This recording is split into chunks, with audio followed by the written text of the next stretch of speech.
Well, covering all of this for us from London is our correspondent Bénédicte Paviot. She's outside Parliament for us now. Bénédicte, this report has been long awaited. Tell us a bit more about its findings.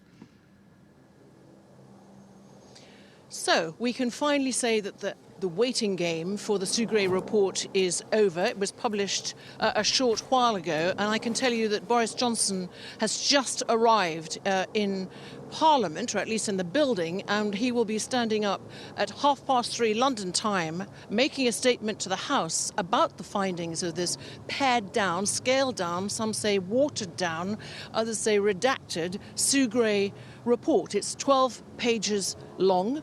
The opposition parties will have had, out of courtesy, sight of it as well before it was published.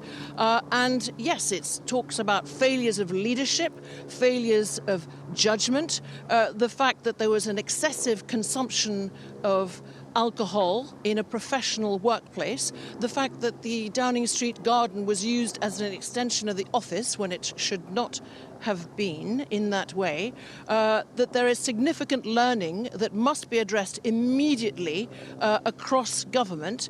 And what it's basically portraying is a particular culture, a drinking culture, and also a disconnect of real mind the gap between what was going on in Downing Street, parties, gatherings, work events, and what was happening in the rest of the United Kingdom during lockdown, with parties, as I mentioned, alcohol as well. So this is critical of the Prime Minister and of the culture in Downing Street. These are very serious criticisms, but of course they've been minimised in a sense by the opening announcement of the Metropolitan Police last week that they were opening that criminal investigation. So certain events are not included in this report.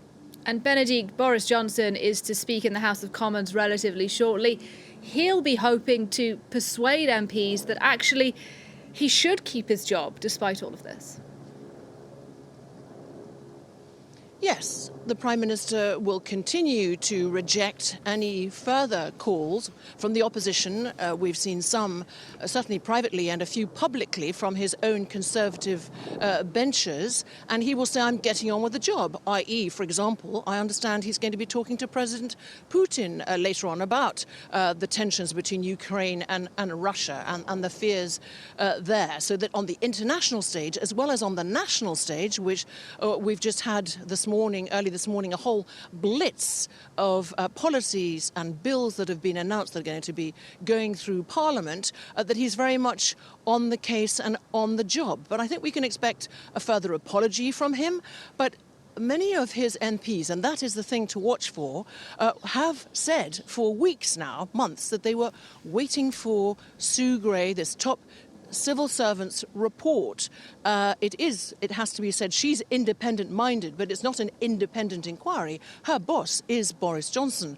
So will 54 MPs, Conservative MPs, write letters of no confidence? Will that threshold be met? That's 15% of the current Conservative Party number of seats held by the Tories in Parliament. That could happen, and we could get that announcement. Or will we not? Has that week or so or more's delay bought time in which the Prime Minister has already been persuading, meeting in person, calling, getting his top advisers and allies to shore up support for him? Operation Save Big Dog, as it's been called in the UK media, is very much about Boris Johnson saving his job. And that is, we will just have to see what he says and what the reaction across Parliament, including within the Conservative Party itself. So difficult hours ahead for Boris Johnson, but some would point out not as difficult as if the full report had indeed been published today.